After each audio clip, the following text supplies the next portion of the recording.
goaded by the lash of economic necessity. I was a tiny leaf swept along by the great tidal wave of history. But mostly because I was made redundant. What were you before you were made redundant? A lecturer at the Poly. And what subject? Technical drawing. And is that useful experience when it comes to running a wine bar? No. Do you have any useful experience that will help you? No. I'm only asking this question because there'll be lots of people listening, and some of them might themselves have been made redundant, so anything you say might be really encouraging for them. Oh, I doubt it. I've never been a good example of anything for anybody. I see. Let me ask you a question. All right. Have you ever seen Casablanca? Well, of course I have. Hasn't everyone? That's the reason. You decided to open a wine bar because you'd seen Casablanca? Right. Would you explain, please? Imagine this man. He's strong. He's brave. He's not afraid. This is a man who would look under any stone and not reel back in horror at what he finds there.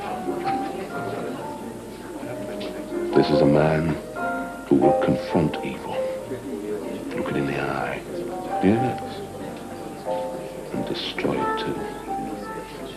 You know what I'm talking about? Bogart's Rick in Casablanca.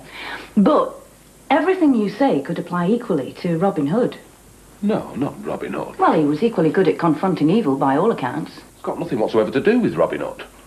It has to do with what goes on in a man's head when he spent 20 years of his life teaching technical drawing to kids who are mostly not interested in learning about technical drawing. And what does happen? You dream. In order to stay sane, you dream. And you had a dream of opening a wine bar Right. with your redundancy money. Oh, let me try and explain again. There are two kinds of people in this life.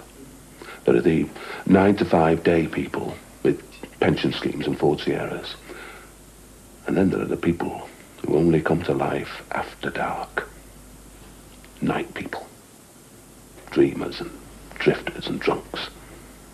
I spent 20 years of my life with the day people. But not anymore. I've crossed over. Now I'm where I belong.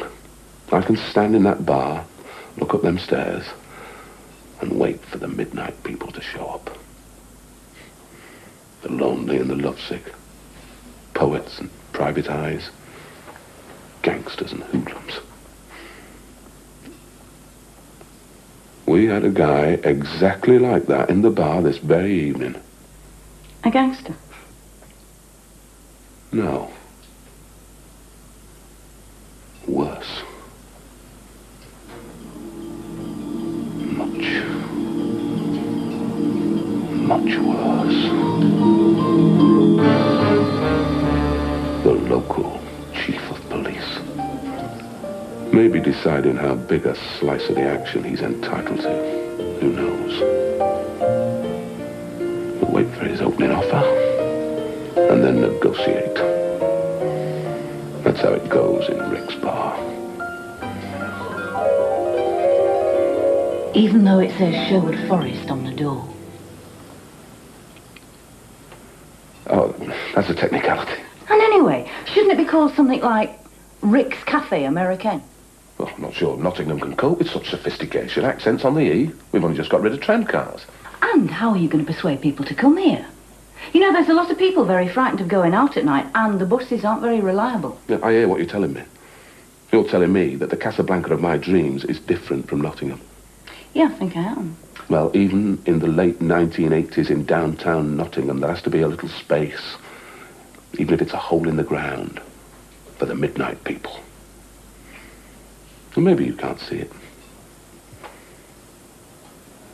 But I can see it. Oh, you know the golden rule, eh?